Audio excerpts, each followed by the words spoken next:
রাতুল ভালো ফিল্ডিং করছে, ফিল্ডিংটা দুর্দান্ত শট করে চলেছে।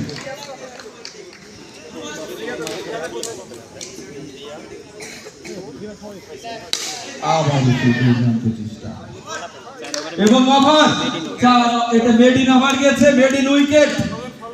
4 ওভার শেষে রান সংখ্যা 23। 4 ওভার শেষে আবার হাসানের ব্যাটকে প্রান্ত বল করছেন, দুর্দান্ত বল হচ্ছে।